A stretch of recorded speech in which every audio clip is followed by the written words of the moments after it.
world of cable news screaming and social media echo chambers, it's easy to lose the signal in the noise. Every day, policy is debated, votes are cast, and your tax dollars are spent. We cut through the headlines to bring you the critical context you need, focusing on what's really going on in news and politics. Welcome to the Analytical Iowan Podcast. This is your daily dose of fact-driven politics. Let's analyze today's news. Here's Eric. We are back here on the Analytical Iowan Podcast. Hope you are having a great day. It is Saturday, October 18th, as you are listening to this, and it is No King's Day. And I hope everybody who goes out and protests is having, a peaceful time. I hope there are no violent outbursts, and I hope there's just a massive turnout, something that they can't even try to hide in the media or that this administration can try to downplay. Now I'll get back to the No Kings protest and talk about that again a little later.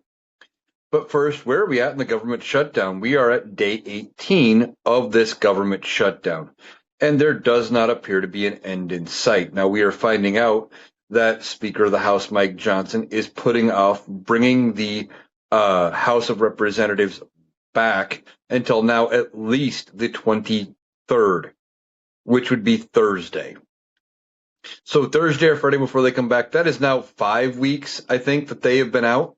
They've barely done anything since they broke for recess at the end of July. They had all of August off, barely worked during September, and now they're on another break, and they're almost going to get the entirety of October off. So we have a House of Representatives that's not doing anything. And what are they trying to accomplish in the Senate? Well, they keep bringing up the same resolution that the House passed and trying to pass that and get the government back open. I believe they have voted on it now 10 times, and it has failed every time. And it's not even really gaining that much more support. But Republicans keep thinking that Democrats are going to back off, that Democrats are going to cave, and they're going to get their way. And that's just not going to be the case here. Democrats are saying, no, we are holding the line because we want to keep healthcare affordable for people.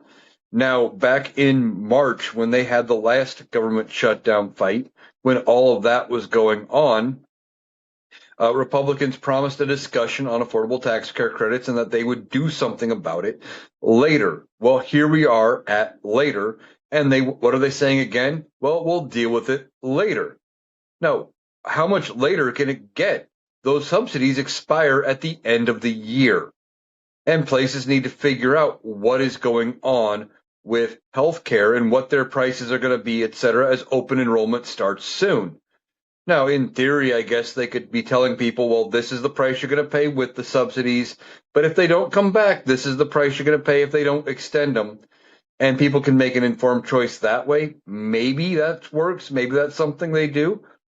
But still, the fact is they need to do something about these Affordable Care Act subsidies. They need to get it passed.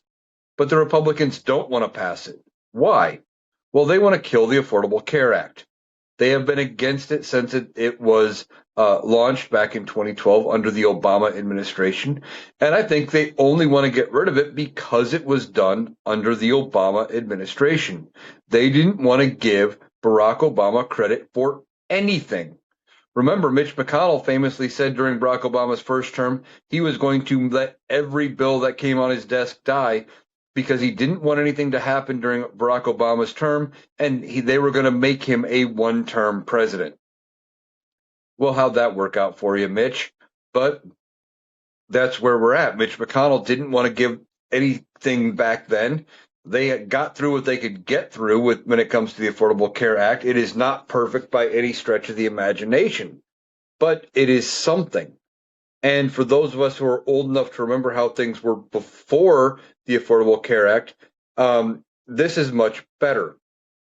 Now, healthcare itself is wildly expensive, but as we're dealing with that, there are other ways to fix it. And just quitting the Affordable Care Act subsidies is not how they are going to do it. But what Republicans want to do is they want to break the Affordable Care Act. They want to make it so it is untenable And so people don't like it anymore. And then once public outcry is against the Affordable Care Act, then they want to be able to turn and say, okay, well, people hate it, so we can get rid of it.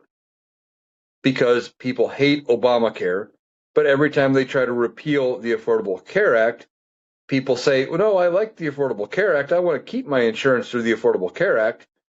They know it would be bad for their constituents if they get rid of the Affordable Care Act. So they don't want to do that. They want to instead make it so people hate it.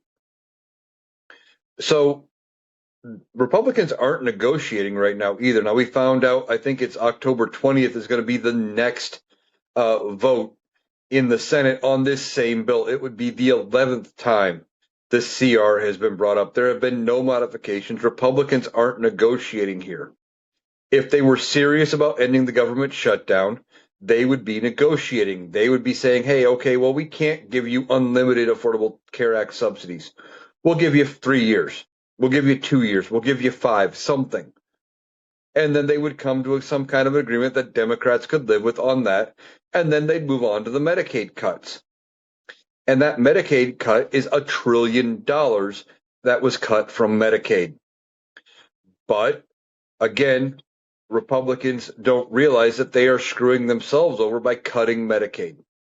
Why? Because those Medicaid funds typically help out poorer hospitals in red states. Most red states are financially dependent on the federal government because for every, like I think Alabama or Mississippi or one of those states, it's something like for every dollar they get in federal tax money back, they only kick in about 68 cents into the federal government, something like that. It is really bad.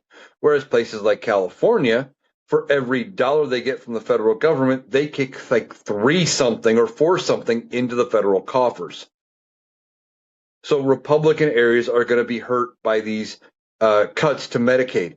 But they seem to, again, think that it is going to be this rainbows and unicorns by cutting it. And their voters buy it because their voters believe that it's not going to be affecting them, even though they are on Medicaid in some cases, because it's going to only affect those people they don't like. Now, what the other reason that they are going against all of this is in a lot of cases in these red states, they have renamed their state Medicaid something else. I think in Tennessee it's like TennCare. Here in Iowa, I think it's like Hawkeye Health or something, but it's underscore Iowa Medicaid or something like that. But it's something else. Or Hawk Care, I'm not sure. It's been a while since I've had to actually look into it for myself. But it's not called just Medicaid. So people think that, well, I'm on this, I'm not on Medicaid, it's not going to affect me. Because Republicans are great at rebranding things and calling it something else and getting you to believe that something called by a different name is something else, like they did with the Affordable Care Act. They have been calling it Obamacare for years, and people hate Obamacare but love the Affordable Care Act. Republicans are great at that. If you have to give them credit for that much, they can get you pissed at something by renaming it. But then you love the thing when it goes by its real name. It is amazing. So there's no real movement here on this government shutdown, other than they're not around to vote on it. Republicans are not in the House of Representatives. Mike Johnson's not holding votes. He says, well, pass my bill that we passed in September and we'll reopen the government. Then we can talk about anything else. But Democrats are not buying the we'll talk about it later promise from Republicans because they've done this before. Back in March when they passed the last government shutdown bill, the last funding bill, and kicked the can down the road till now, Republicans said, yeah, we'll talk about those healthcare cuts later. Later's here. And they're still not talking about it. They're still saying later. And you're going to see MAGA people coming out and saying, well, Republicans used to always vote for clean CRs under Democratic leadership, when the Democrats had control. So Democrats should do the same thing. Well, it's not the same thing because, one, the Affordable Care Act subsidies are expiring and Republicans aren't talking about that. and they're not holding discussions like they promised. And two, between the last clean CR and now, we had the one big beautiful bill and the rescissions package, both of which cut funding that had been previously agreed to, that the Republicans said, yeah, we're going to fund those things for this amount. And now they're saying, yeah, we don't agree anymore. We're backing that money out. And now they want Democrats to just say, okay, we agree to your new levels with those cuts in place. Why would Democrats agree to it? But Republicans seem to think they have the upper hand. So that's what they're going with. Now, when it comes to all of it, how does it end? That is anybody's guess. This government shutdown could go on and end up being the longest in history. Right now, by the time they hold the next vote, which is on October 20th, means they wouldn't open the government back up till at least the 21st. That would make it the third longest shutdown in U.S. history. Donald Trump owns the longest shutdown in government history at 35 days. And in fact, it lasted so long that they swore in a new Congress around that government shutdown because it happened in December and January, and a new Congress took over. And ultimately, it was different representatives that ended up having to come in and fix the problem. Now, could that be what happens here? I really hope not, but could it go on that long? Maybe. I really don't think it should go on over a year, because there's going to be so many people that will just quit doing their job because they're expecting to do it with no back pay and all of the pay being held out until then. How many weeks are some of these employees going to go without any paycheck and expect to continue to show up? I know a lot of people will not continue to work for a place if they're not getting paid.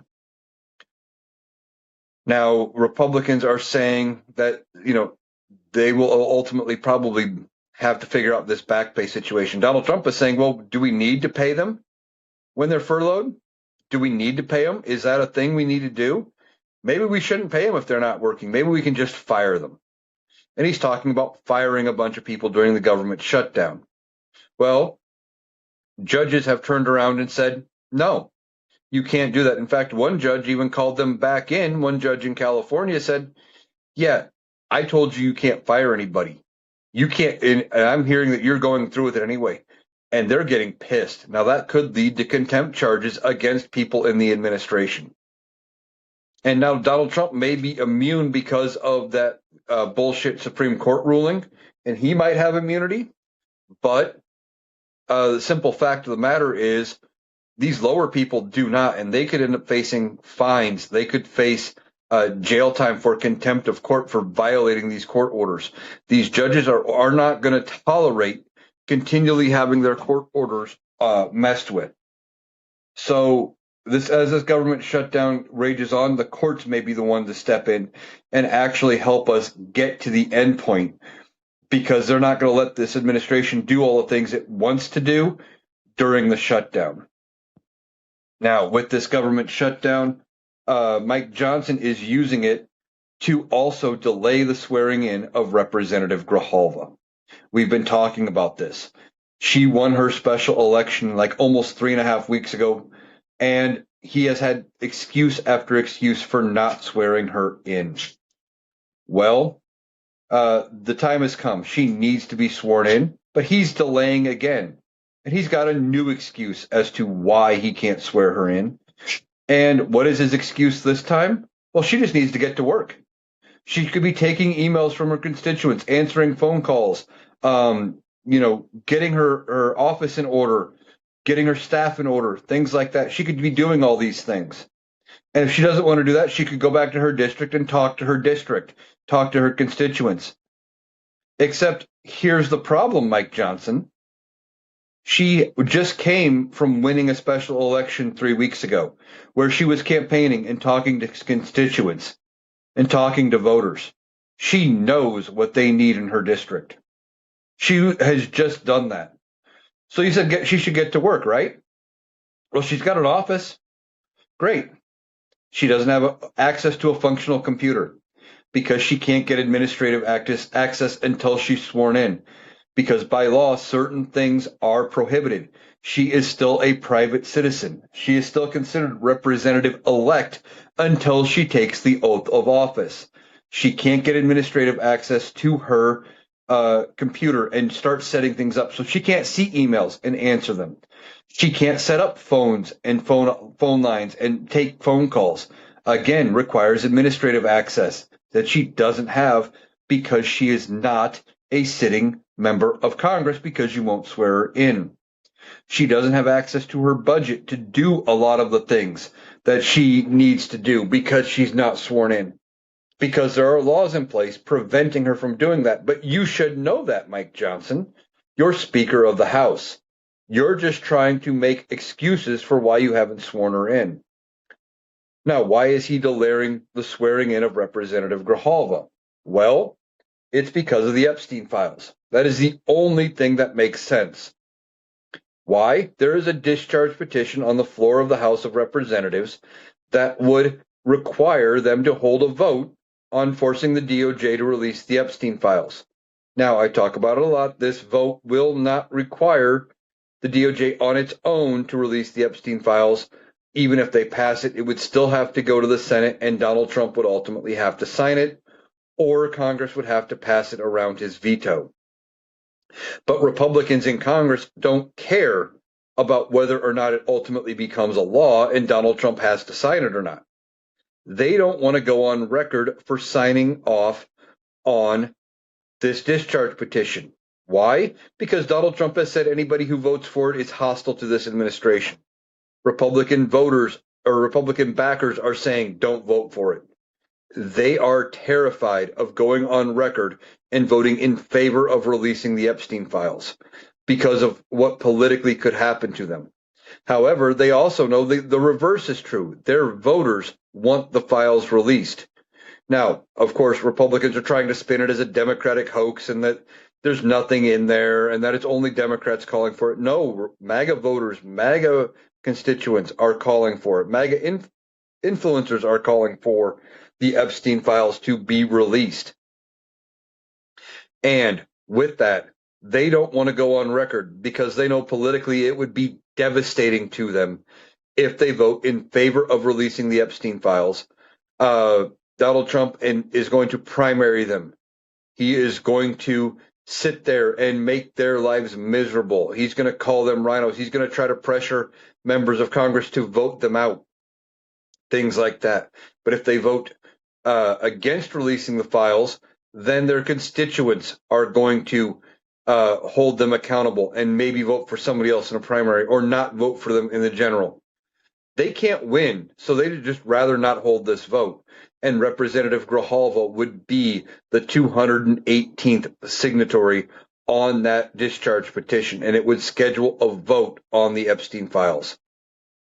Now, ultimately, what may end up happening as pressure mounts on Mike Johnson is another Republican member of the House of Representatives could sign off on this discharge petition because that would bring it to 218.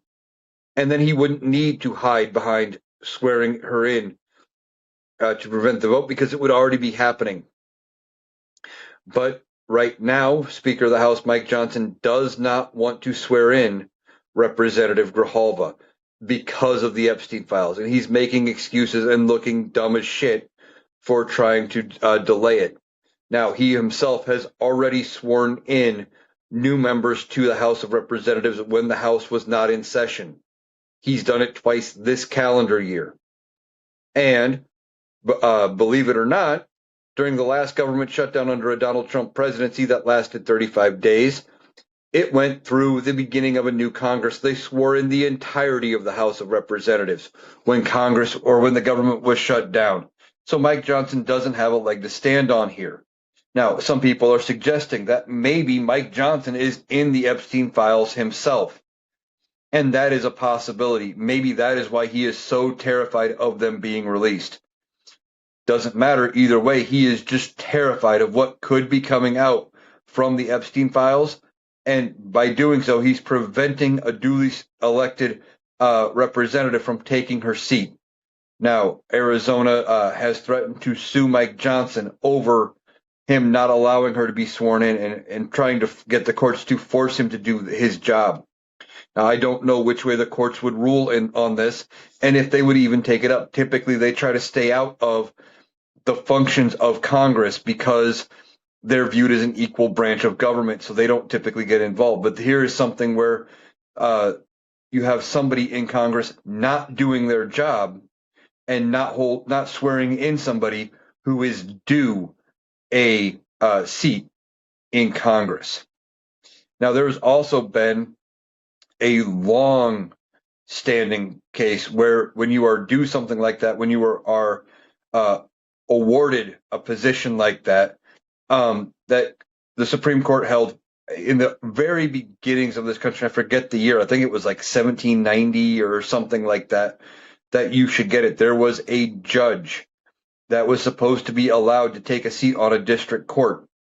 But in between him getting confirmed by the Senate and him actually getting handed over his certificate that he needed at the time, which they no longer require, he wasn't allowed to take a seat. He sued, and the Supreme Court said no. They should be issued. He needs to go take his seat. So maybe they bring that precedent back up and use that to get her in her seat. We'll have to see how that plays out. Now, today is October 18th. It is No King's Day. And I hope that everybody who is out protesting keeps it peaceful, that you show up in mass and we show this government what it means when we say no kings. Now, of course, you're going to hear Republican talking points about the No Kings protest, about how pointless it is because we don't have a king.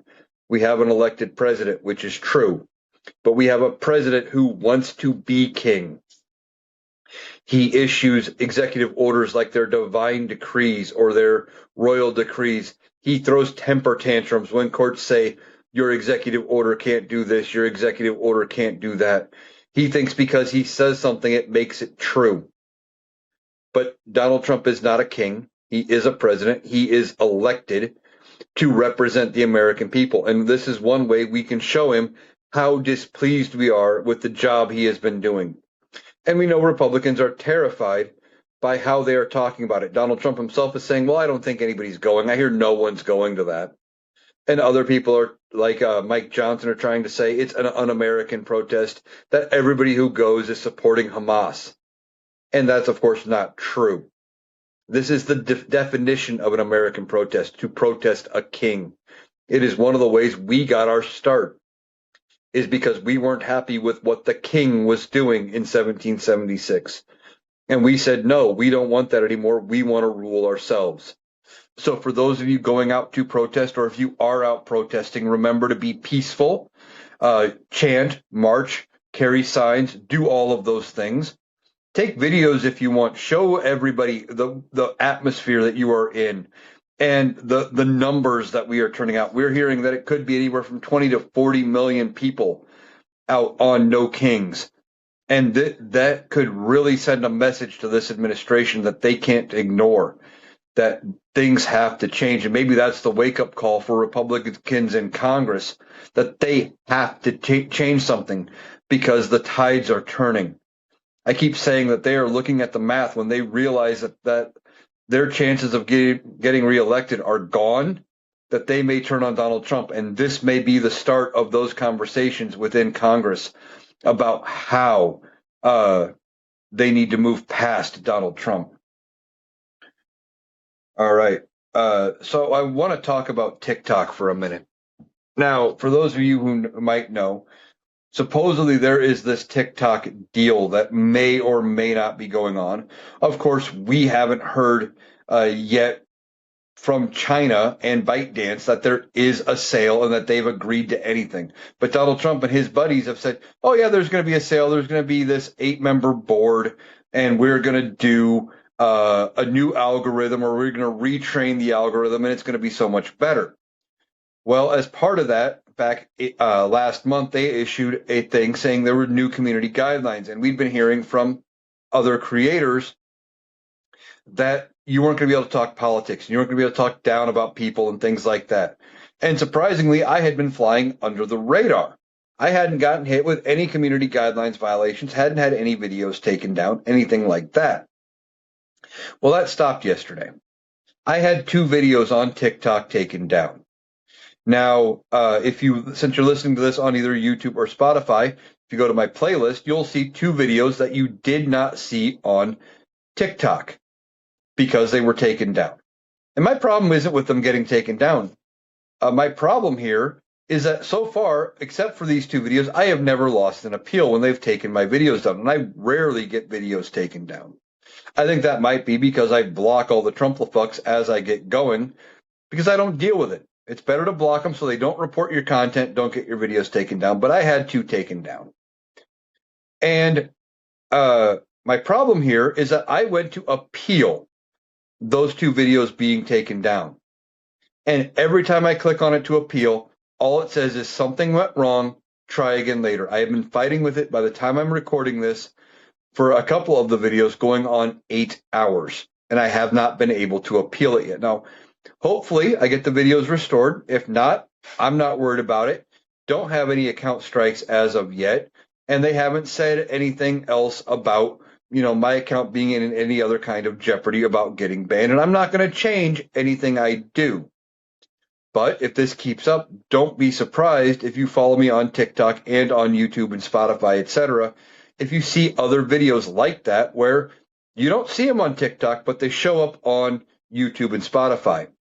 If they're taking my videos down, they're still going to be available on those other platforms. I'm not changing anything I do that way. So we are hearing Donald Trump has decided to pardon somebody or commute their sentence at least. And no, it's not Ghislaine Maxwell. That would be one of the dumbest things he could do, but he's talking about it. And I think the reason he may give her a commutation or a pardon or something is because he'd get something out of it. Well, what would he get out of pardoning Ghislaine Maxwell? And that would be her not talking about anything she knows about him.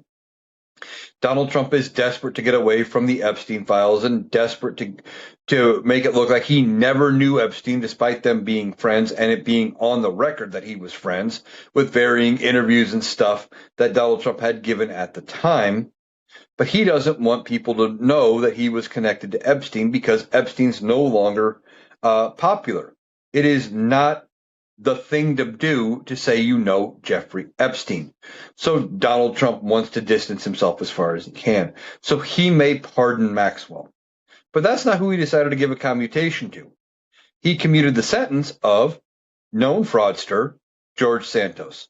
Now, you might remember George Santos. He was that member of Congress that got elected on fraudulent terms. He had told his constituents that his mom had died in 9/11, except for the fact that she was still alive. He grifted a whole bunch of money. There were issues about how he raised his initial funds for kicking off his campaign. There was a scandal about him maybe being a cross-dresser or a drag queen or something like that. And ultimately, he was voted out of the U.S. House of Representatives. Now, Mike Johnson had famously voted to protect George Santos because of the precedent it might set, because George Santos had only been charged, not convicted of any crimes. But he was charged with a bunch of fraud, and it was pretty obvious what was going to happen. And they voted to expel him from Congress. Ultimately, he was convicted on those charges. Well, Donald Trump has decided to give him a commuted sentence. And why would he do that? Well, probably because Donald Trump has done some of the same things. Donald Trump has been convicted of business fraud and lying on tax forms or lying on business records and things like that. So Donald Trump doesn't view it as that big of a deal, and basically views it as, well, everybody does it, so, why bother? But Donald Trump ran on a campaign of being tough on crime. Remember, he runs again and he talks about all these undocumented illegal immigrants that come in here.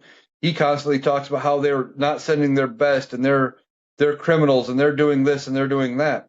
And we need to be tough on those folks. But he commutes the sentence of a convicted criminal who happened to say nice things about him. I wonder if there's any coincidence there. All right.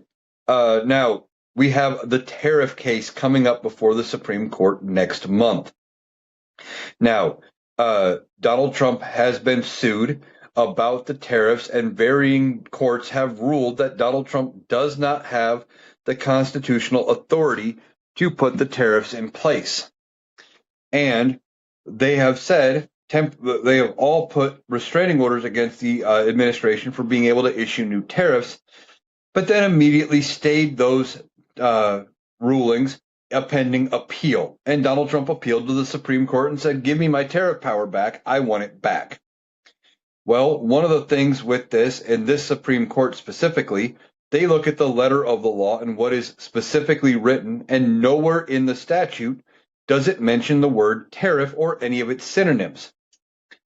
And it specifically says in there, though, that the president has certain powers to react to national emergencies. And Donald Trump is saying, well, I can react to the economy is a national emergency because these other countries are ripping us off, so I get to put tariffs on them. Except that's not how tariffs work, and tariffs aren't meant to be a broad stroke against everybody. We've seen what happens with that. They tried that leading into the Great Depression, or at the very beginnings of the Great Depression, with the Smoot-Hawley Tariff Act, where they put tariffs on like what Donald Trump is trying to do. And those tariffs made the Great Depression worse. But Donald Trump, he thinks he's a genius with this tariff thing and says nobody understands him like he does. Well, yeah, you're right. Nobody understands tariffs like Donald Trump does because he doesn't understand them. And what he thinks happens with these tariffs is that he says, I'm putting a 100% tariff on Canada, that Canada takes money out of its treasury, sends it to the United States, and that's how the tariff works. No, it gets paid by the company that brings the product in and ultimately gets added to the cost of those items at every step. And then we pay the costs when we go to buy whatever product it is at the store. So Donald Trump doesn't understand how tariffs work, but he's appealed his ability to put them on to the Supreme Court. So November 5th, there are going to be oral arguments about these tariffs. And just because there are oral arguments in November does not mean we would get a decision in November. We probably wouldn't hear anything till May, June, maybe even as late as July, toward the end of their term when it comes to the Supreme Court. But you know what Donald Trump said he's going to do? He may attend the oral arguments at the Supreme Court for his tariff case. Well, isn't that just nice? Donald Trump wants to go to the Supreme Court to listen to oral arguments. Well, guess what? No U.S. president during their tenure as president has ever done that in our 250-year history. Never. Now, most famously, one former president did sit through a bunch of oral arguments. That would be Taft, who ultimately became Chief Justice of the Supreme Court after being president. So he sat after being president and sat through a bunch of oral arguments. But that's different. That's not what this is. Donald Trump wants to show up. Now, why would Donald Trump want to show up to these oral arguments? Well, multiple reasons, but in part because he thinks he's going to be able to maybe influence the justices by being there. That he can maybe direct his attorneys to say something one way or the other, and that he would be able to influence how the judges rule. Now, knowing Donald Trump, it'll be something stupid, or he may try to give remarks before the Supreme Court, thinking that'll work. But again, he opens his mouth and embarrasses himself at every turn. So I don't know why he thinks that's a good idea. But this is Donald Trump we're talking about. So he might be thinking he can influence the judges to give him his tariff power, what he thinks is his tariff power. But I fully expect this Supreme Court to rule against Donald Trump, in part because the Constitution very clearly says the power to impose duties rests with Congress, not the president. So I don't expect it to have any sway. But Donald Trump may also end up doing something that he did during his criminal trial. And there's a chance he could be sitting there and he could just doze off. Donald Trump couldn't be entertained enough during his criminal trial to stay awake. We've seen him fall asleep in public at other events and have to jolt himself awake. We know that he has vein issues.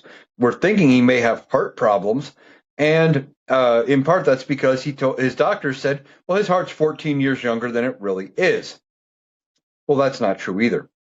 I don't buy that for a minute. So Donald Trump may attend these oral arguments. If he does, he will embarrass himself almost without a doubt. And he would break a trend that has been going on since the beginnings of our country, where only DOJ lawyers end up going, or attorney generals or whoever that the administration picks presents cases in front of the Supreme Court. But Donald Trump isn't aware of that. I guarantee you he has never been told that. And probably not until he said, well, I want to go. I guarantee you during his first term, he had no interest in going before the Supreme Court. But now that everything is going and falling around him and things are failing, he's trying to create a win here by showing up at the Supreme Court. No, look at how tough I am. I'm standing up to that corrupt Supreme Court, or whatever he's going to spin it by actually showing up. Now, Donald Trump made a ridiculous claim, giving remarks, speaking next to Ukrainian President Vladimir Zelensky. He was talking about ending wars. Now, Donald Trump keeps inflating the number of wars he has ended. I think he's got it up to 9 or 10 now. But most of these conflicts are things that had been going on for years. And Donald Trump said in this event that no president has ever ended wars. He said, well, they start wars, but they don't end them. He even called out George W. Bush for starting Afghanistan and Iraq. It said, well, Bush didn't end those wars. Yeah, Donnie, but you know who ended the war in Afghanistan? Joe Biden. And you bashed him for the way it ended, but he followed your exit strategy. He worked with the plan you put together after you negotiated with the Taliban, and you came up with this agreement. So Joe Biden did end a war, but you say he didn't end any wars. You said no president has ended wars. Well, gee, we had, since ending the Revolutionary War, we had the War of 1812.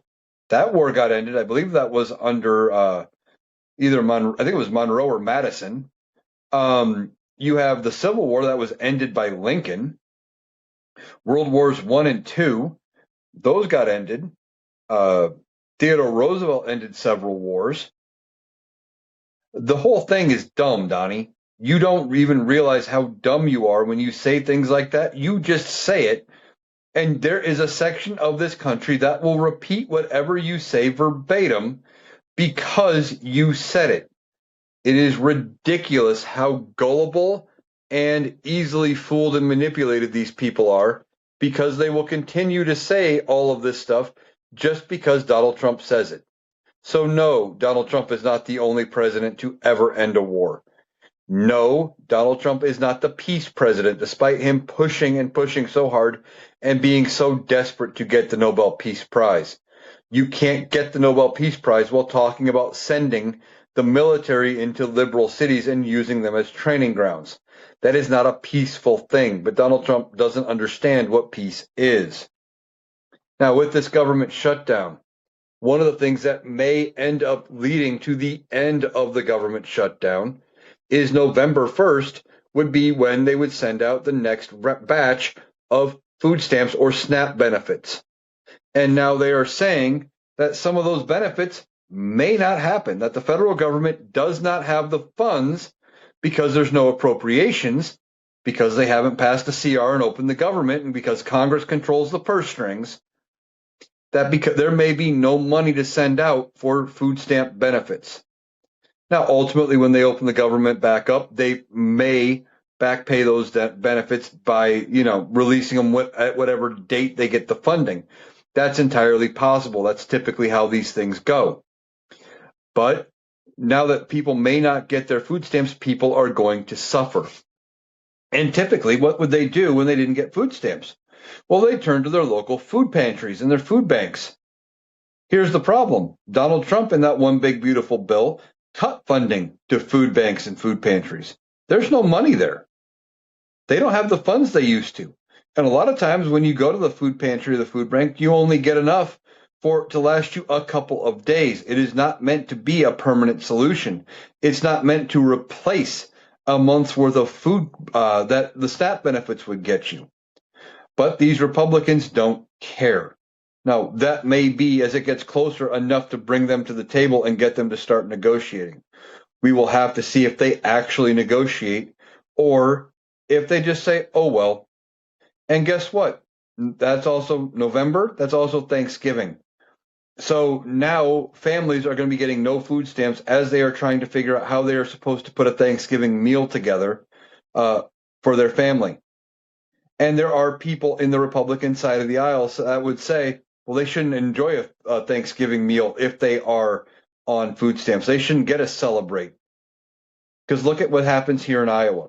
Starting in January, there are cuts to the food stamp program, to the SNAP program, and they are cutting out a lot of the things you can buy.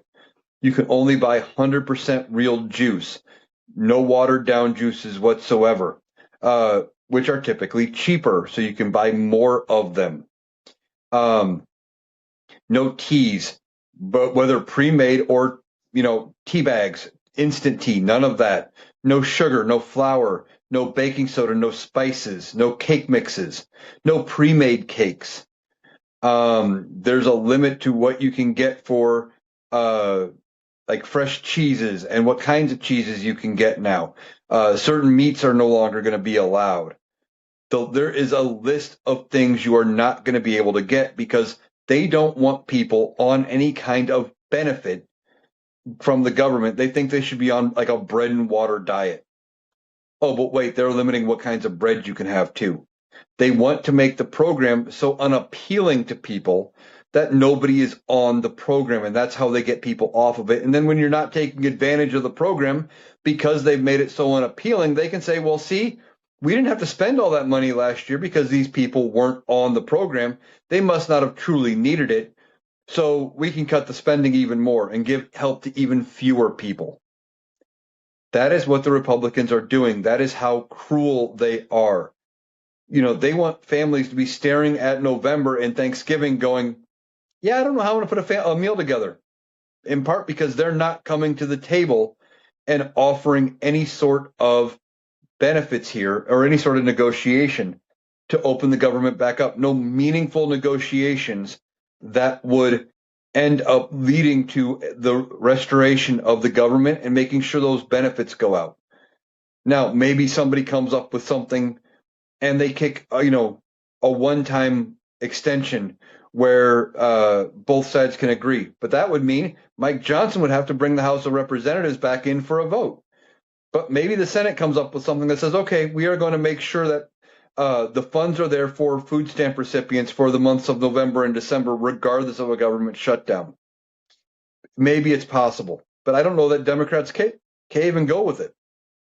And why would they? I mean, yes, they want people to be able to eat. That's not the point for them is not the cruelty. But if they give in an inch, Republicans are going to say, well, we got you to give on that much. Now, are you going to give in on something else? Are you going to give in on something else? And try to needle at them until they give in on everything and get nothing out of what they're holding out for.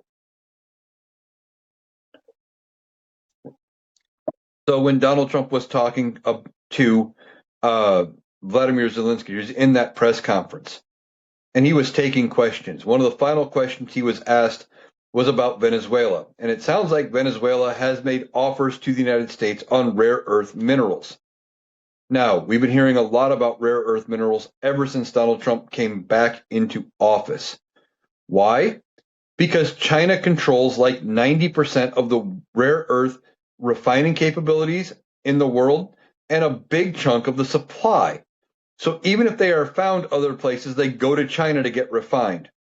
Well, China is putting limits on rare earth minerals and saying, well, we're only going to export so much. We're only going to cover refining for up to so much and all of these limits. Well, Venezuela apparently has access to some of them inside their borders, and they are making offers to this administration for rare earth minerals. And Donald Trump said when he was asked about it, about why are they making those offers or whatever, he said, yeah, because of course they're making those offers because they know better than to fuck with us. And he dropped an F-bomb. That's how classy Donald Trump is. And I know I'm saying that as I cuss on this podcast, but I'm not president of the United States. Now, that was the last question of that interview section with Donald Trump. But he drops the F-bomb like it's nothing.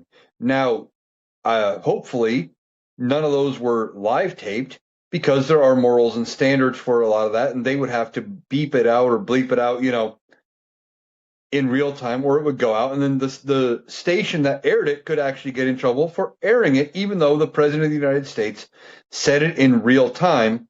A lot of these programs have to be on at least some kind of a delay so they can do that and catch it. But I haven't heard of any stations getting in trouble for it yet. But Donald Trump just casually drops an F-bomb because he's doing it to sound like the tough guy again. That's who Donald Trump is. Well, they know better than to fuck with us. Yeah, what are you going to do? You're going to start a war with Venezuela? There's already a bipartisan effort in the Senate to to pass something, and we'll see if it even leaves the Senate, because right now they're not agreeing on much. But there's a bipartisan effort in the Senate to limit Donald Trump's ability to do anything with Venezuela militarily, including the sinking of these boats. Now, I think might be up to 6 or 7 boats that he has sunk with no proof that there is any drug running or any smuggling or anything going on when it comes to Venezuela. And a lot of it didn't make any sense because they said one of the first boats had like 7 or 8 passengers on it. Well, if they were truly running drugs like they said, wouldn't they have fewer passengers and more weight and more product to run? Or is this Donald Trump just killing people because it fits his narrative? He can say, well, yeah, they were these bad people, and of course we were getting rid of them and everything, but we don't get to see the intel, and they don't have to give him any proof. Now, what should have happened is that the boats should have been boarded, they should have been searched, and any contraband seized when they were in American waters, not before, not in international water, not in Venezuelan water, and not just bombed from above because we could. Now, the people who did the actual bombing, they have to potentially deal with fallout from it when Donald Trump is ultimately gone. And there's investigations. There may be court martials for people who followed those orders because they weren't necessarily legal. And if it was from the civilian authority, like coming from Pete Hegseth, who is supposed to be a civilian, there may be criminal charges.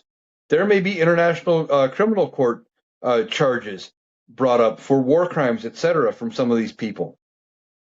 This is not going to end well for them for doing all of these things. And Donald Trump thinks he's tough. And that's why he says things like, they know better than to fuck with us, because he's trying to sound like the tough guy. He knows everything is spiraling out of control around him. He's not winning the narrative battle like he used to. And as it goes, Donald Trump needs to rack up some wins here. And see, this is something he can point to and say, well, see, oh, I'm so tough. I'm tough on Venezuela. They've come to the table on this rare earth mineral deal. Well, we wouldn't have needed them to come to the table for rare earth minerals if you hadn't fucked up our relations with China.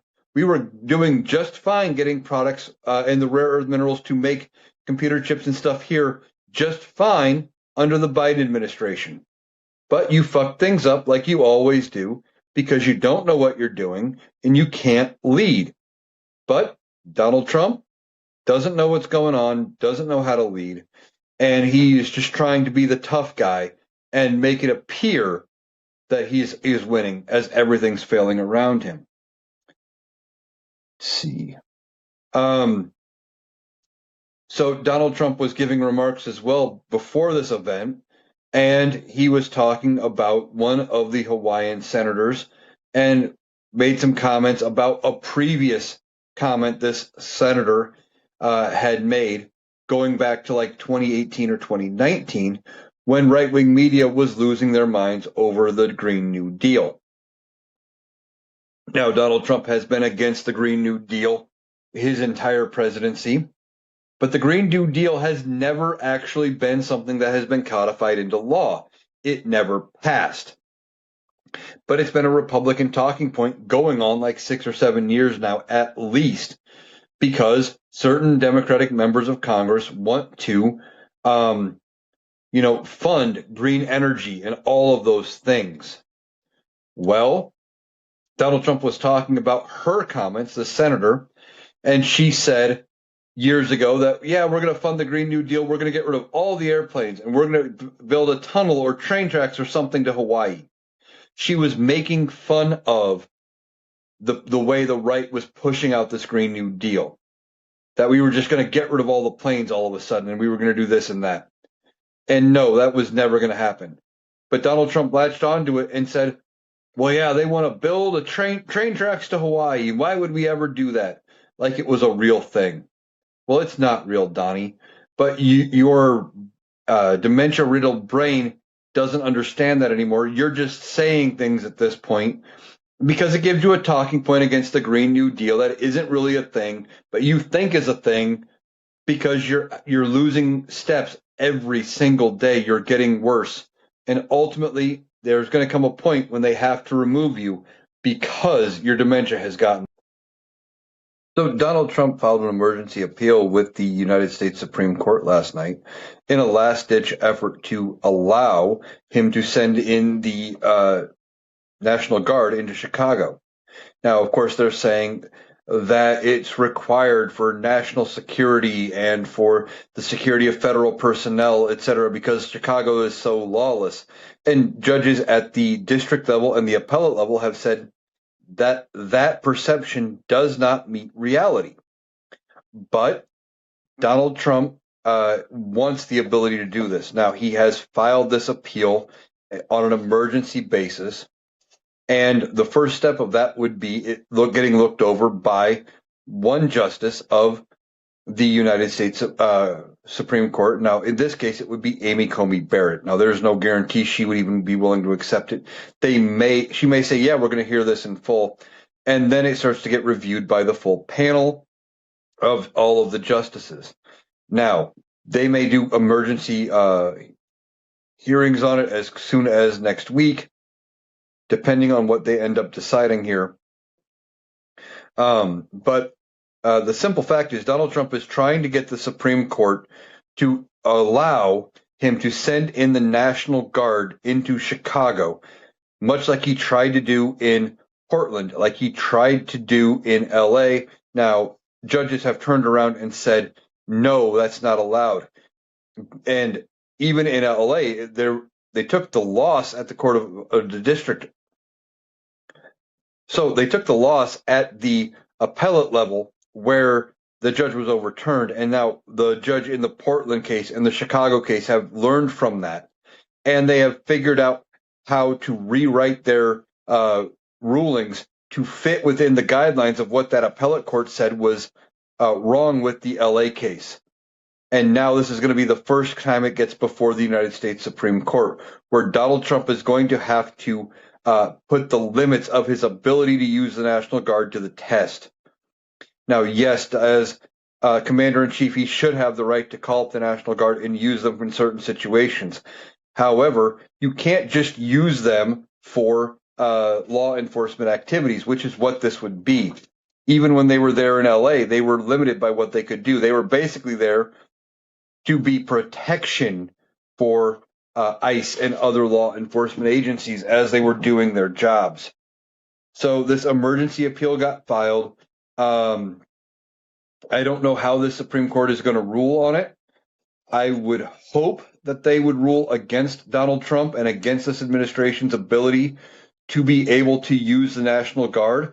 And this may ultimately end it once and for all. If the Supreme Court sides with the district court and the appellate court in that Donald Trump can't just do this, and there are limits to being able to send National Guard in like Donald Trump wants, they would look at that at every level whenever Donald Trump tries to send in the National Guard into other cities, whether he tries to do it to New York like he has threatened to do, I think, when they have their mayoral election.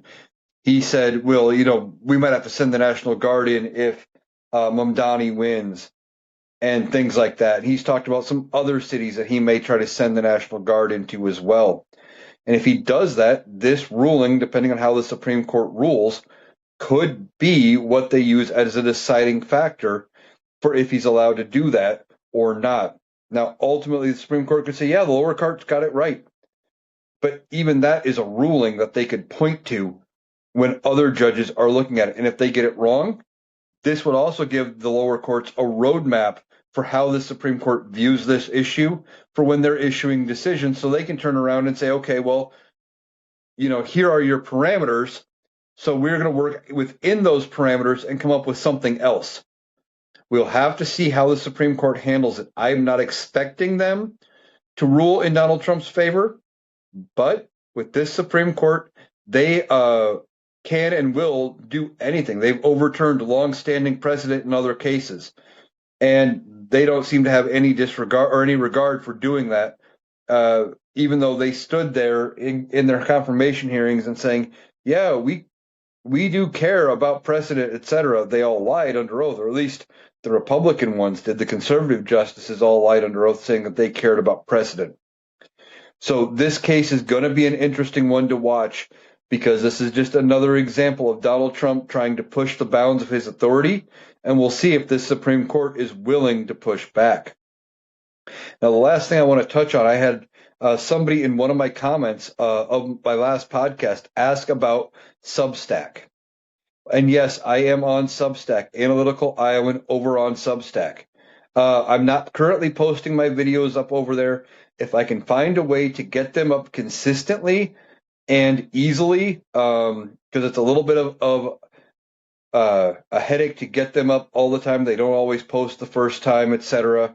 If I can get them up as smoothly and as consistently as I have right now with TikTok and YouTube, getting my TikToks over to YouTube, etc., I will do that. I don't know what the time limit is for videos up on Substack. I may look into maybe just posting the podcast if I'm allowed to post, hour-long videos. Maybe I just post the podcast over there on Substack. And the possibility of doing a Substack Live is there. I may do that as an option at some point in the future. Here in a couple of weeks, once I get more familiar with doing these podcasts on a daily basis and making sure they fit within my time frame so I can get them out to you on a timely fashion, I may do a Substack Live as the podcast, as another option, so I can talk with different folks. One of the things I do like about the Substack Lives from being part of the Rational Boomers Substack Lives is you don't deal with nearly the Trumplefucks, the MAGAs, because you have to go searching for the creators you like. I don't think they just get popped up like they do in, say, TikTok or YouTube, etc. It's not as random. At least it doesn't seem to be from my use of Substack. So keep an eye out. I may start posting more over on Substack. I'm Analytical Iowan on Substack. Now that I'm having issues with TikTok, like I said earlier, I'm going to continue posting all my videos up over there, but hopefully this gets resolved. And if it does go away, you can still find me on YouTube or on Spotify here with the podcast, Analytical Iowan on either of those. And don't forget, I am also up on Blue Sky as well, Analytical Iowan on Blue Sky. So that's going to do it today for the Analytical Iowan podcast. I will be back tomorrow to discuss how the No Kings protest went nationwide, what we learned, what this administration's response was to No Kings. I hope you have a great day. If you are out protesting, once again, I'm going to remind you, don't fall for anything. Don't get involved in being violent.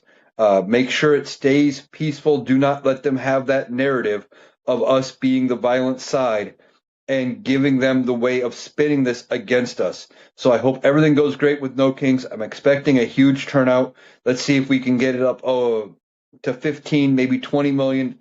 Some people are thinking 40. So let's see how big the turnout is and show them exactly how unhappy we are with this administration and the Republican Party for letting this administration do everything they have done. So thanks for listening, and I will catch you tomorrow.